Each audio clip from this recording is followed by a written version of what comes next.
الشیطان الرجیم بسم اللہ الرحمن الرحیم الحمدللہ رب العالمین وصلی اللہ علی محمد وآلہ الطاہرین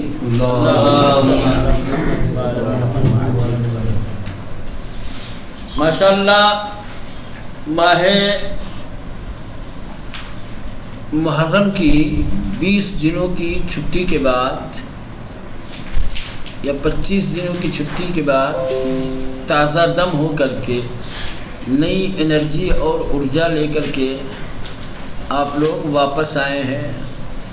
امید ہے کہ انشاءاللہ آپ گزشتہ سے پہلے سے زیادہ ایکٹیو ہو کر کے اور نیا حوصلہ اور نئی پرواز کے ساتھ انشاءاللہ درس و بحث میں شریک ہوں گے، شامل ہوں گے اور پہلے سے زیادہ انشاءاللہ آپ حضرات محنت اور کوشش کریں گے. محنت میں زحمت میں ہی انسان کی کیا ہے کامیابی ہے.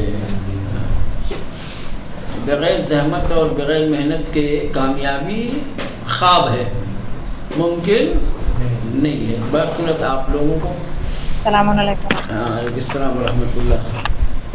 اپنی فکر ہے، اپنا خیال ہے، اپنی زندگی، اپنی عمر، اپنے وقت کی قیمت سمجھتے ہیں تو انشاءاللہ استفادہ کریں گے، محنت کریں گے. چلیں نکالیں صفحہ نمبر کتنا ہے؟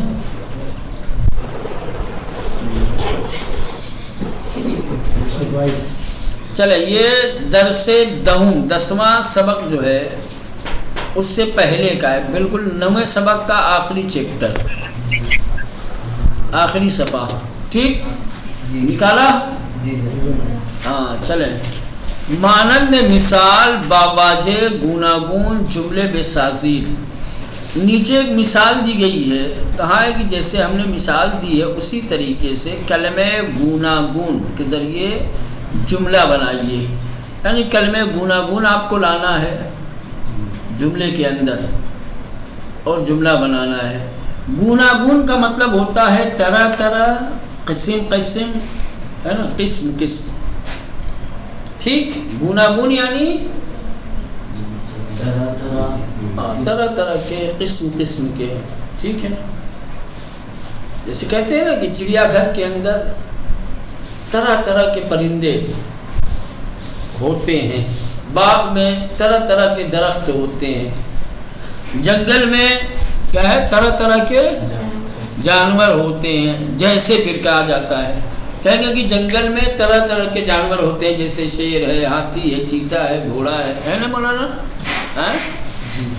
باغ میں طرح طرح کے درخت ہوتے ہیں، جیسے سیب ہے، سنترا ہے، انار ہے. ویسے ہی فارسی کا گوناگون، جیسے مثال کیا دی ہے، ما غذاہائے گوناگون، ہم طرح طرح کے کھانے، ہم طرح طرح کے کھانے، جیسے چاول، نیمرو. نیمرو یعنی وہ جو آملیٹ ہوتا ہے، آدھا کچا آدھا پکا، کیا بولتے ہیں اس کو؟ ہاں، جس میں اوپر زردی بہتی رہتی ہے آدھی، ہے نا، ہاف فرائی، ہاف فرائی. نیمرو یعنی ہاف فرائی. گوشت، گوشت یعنی گوشت. سینڈوچ یعنی ویسا. میخوریم کھاتے ہیں.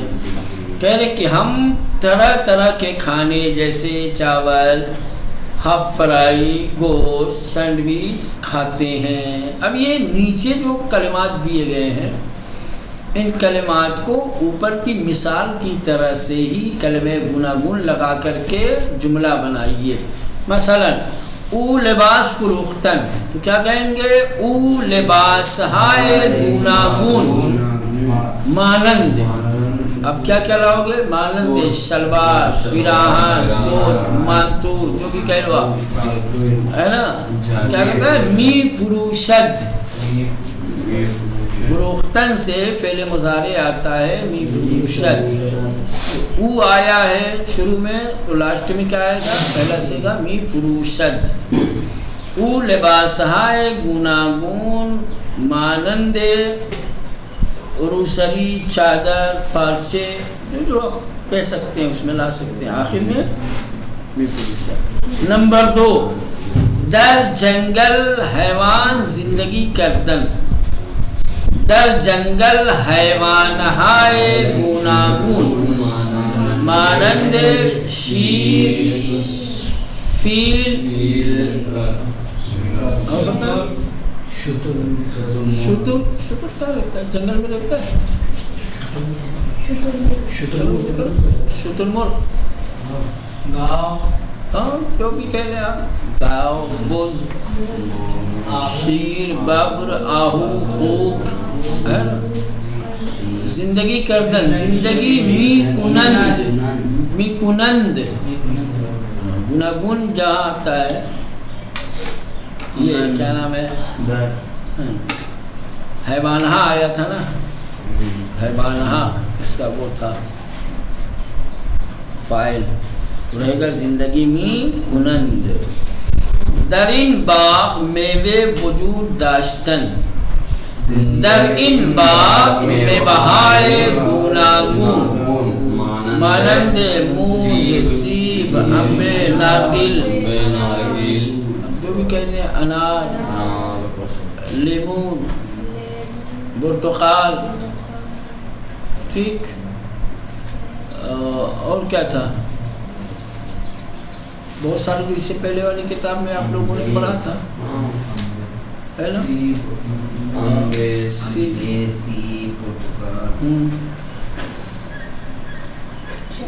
وجود دارد دارند بھی آئے گا دارد صحیح زیادہ ہے کیونکہ غیر جاندار ہے نا تو فعل کو اگر مفرد لایا جائے تو صحیح ہے دارد. ٹھیک ہے. نمبر 4 مرد تاجر کشور مسافرت کردن. کرے مرد تاجر بے کشورهای گوناگون مانند ایران عراق لبنان بحرین سعودی وغیرہ جہاں بھی لگا سکتے ہیں. مسافرت می کند مسافرت می کند مرد تاجر ایک ہے نا. چلے اب آئیے باگزینہ صحیح کامل کنید. کیا ہے باگزینہ صحیح صحیح گزینے کے ذریعے سے صحیح. دیکھیں ہر جملے کے لاسٹ میں بریکٹ بنا ہوا ہے بریکٹ میں 2 کلمے لکھے ہوئے ہیں اور جو پہلی لائن ہے اس میں جو خالی جگہ ہے اس خالی جگہ میں ان 2 میں سے جو بریکٹ میں ہے کوئی ایک کلمہ یہاں پر کیا ہے لگائیں گے تو جملہ کامل ہو جائے گا لیکن ایک ہی صحیح ہوگا دونوں صحیح نہیں ہوگا. جو بریکٹ کے اندر 2 کلمے ہیں ان میں سے ایک کلمہ مناسب ہے خالی جگہ کے لیے ایک مناسب نہیں ہے.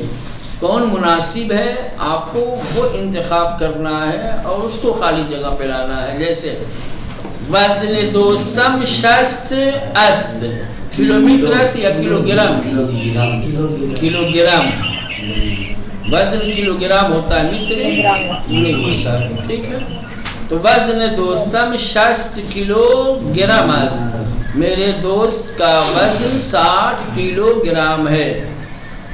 چلے 10 2 مساویس با 8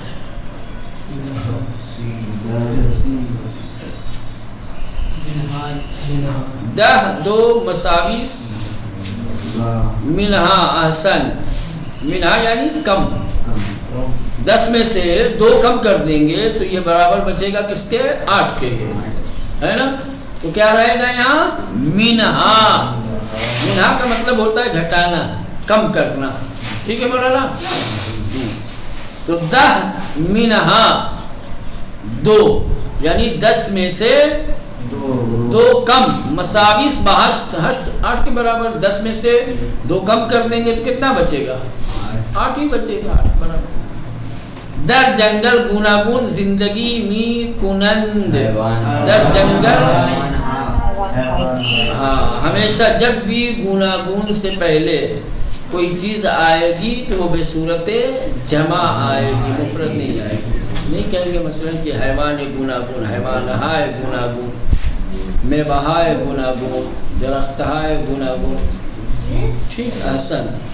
چلیں نمبر 4 سے 4 مساوی اس بعد 12 بے علاوہ بے علاوہ کیسے ہوگا؟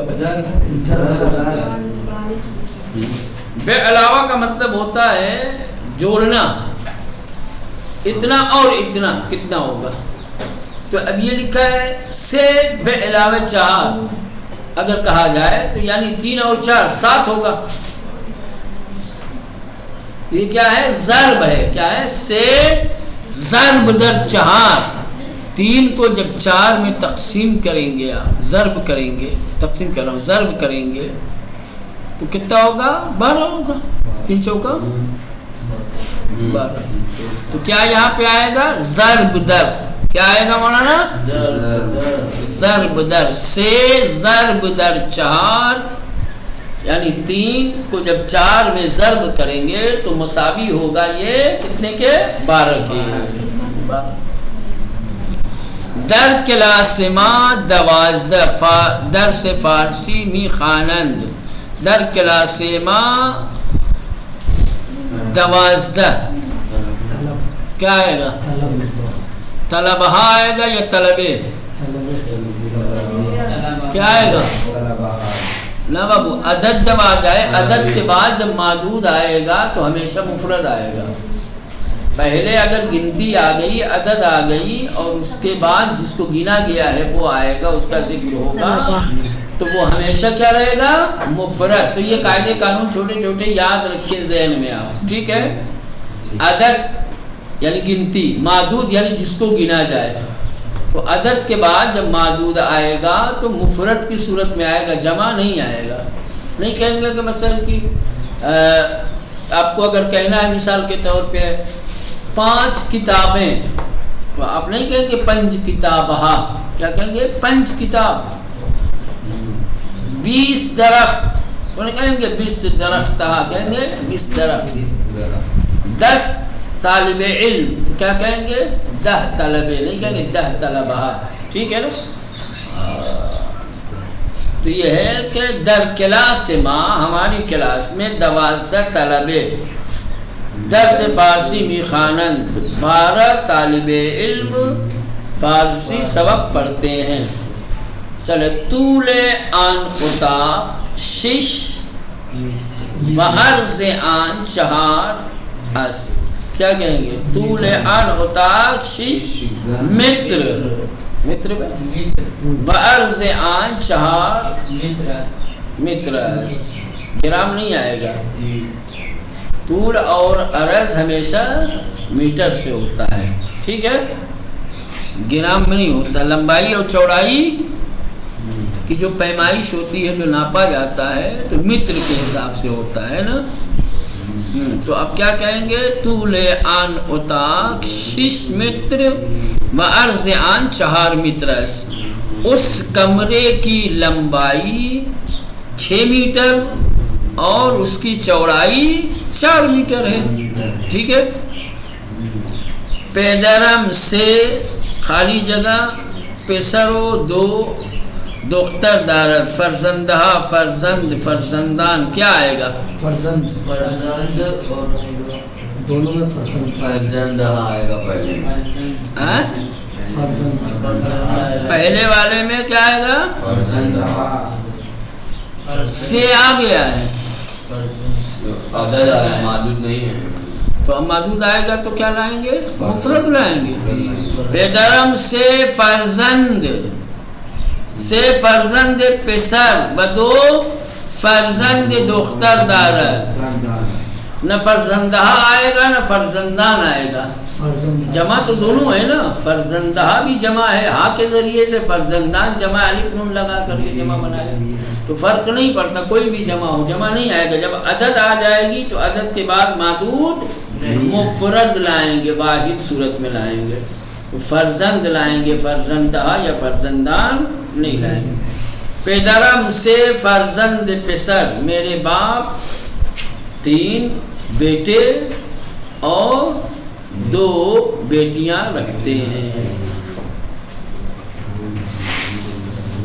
چلے یہ ہو گیا۔ اب یہ آخری ہے، لاسٹ اس درس کا، مانند مثال جملے بسازید، مثال کی طرح جملہ بنائیے۔ پہلے مثال کو اچھی طریقے سے سمجھیے کہ مثال کیسے دی گئی ہے، مثال سمجھ میں آ جائے گی تو اس تمرین اور مشق کو حل کرنا بالکل سہل اور آسان ہوگا۔ دیکھیں، آن آشپز خانے سے آشپز غذا، ٹھیک، ان سب کو ملایا تو در خالی لگا دیا ہے شروع میں، در آن آشپز خانے سے آشپز غذا، اس کے بعد می پسند، چونکہ سے ادھر آ گیا ہے، سے آشپز یعنی کھانا بنانے والے 3 ہیں، کھانا بنانے یعنی فاعل 3 ہے تو فعل جو آئے گا وہ بھی جمع آئے گا۔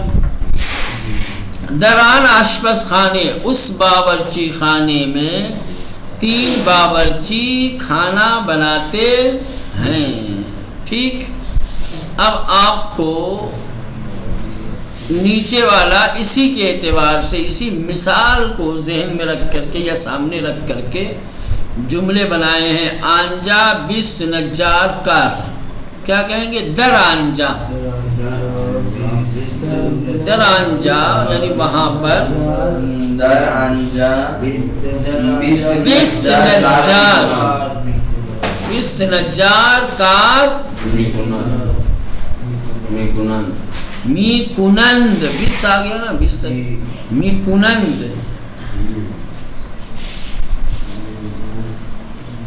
خالی نجار ہوتا تو کار می کند، آنجا نجار کار می کند، بس نجار کار۔ چلے، اینجا 86 دانشجو درس، تو کیا کہیں گے؟ در اینجا 86 دانشجو درس می خوانند، درس می خوانند۔ چلے نمبر 3، آنجا 2 خیاط لباس، در آنجا 2 خیاط لباس می دوزند، دوختن سے کیا آتا ہے؟ می دوزک، می دوزند، ٹھیک۔ نمبر 4، آن دانشگاہ چہلوں سے استاد درس، کہیں گے دران دانشگاہ چہلوں سے استاد درس می دہند، درس دادن اس سے فعل مضارع آتا ہے، درس می دہد، درس می دہند۔ تو یہ آپ کا 9واں سبق مکمل ہو گیا ہے، سمجھ رہے ہیں؟ اب کل سے 10ویں سبق سے انشاءاللہ تفصیل کے ساتھ قاعدے سے پڑھیں گے، چونکہ آج پہلا دن تھا تو پہلے ہی دن جو ہے بہت زیادہ بوجھ اور بار ڈالنا مناسب نہیں ہے۔ تبرکاً آج پڑھ لیا گیا ہے، شروع کر دیا گیا ہے، اب کل سے انشاءاللہ جو ہے 10واں سبق پڑھیں گے، پوری آمادگی کے ساتھ آئیے گا، سمجھ رہے ہیں؟ اور یہ مزاج بنا کر کے، یہ فکر لے کر کے کہ اب ہم جو کچھ پڑھیں گے روز کا روز یاد کریں گے، سمجھیں گے اس کو، تاکہ ایسا نہ ہو کہ مثلا کہ خالی پڑھتے جائیں، آگے بڑھتے جائیں اور کچھ یاد ہی نہ رہے، تو ایسا پڑھنے کا فائدہ کیا ہوگا؟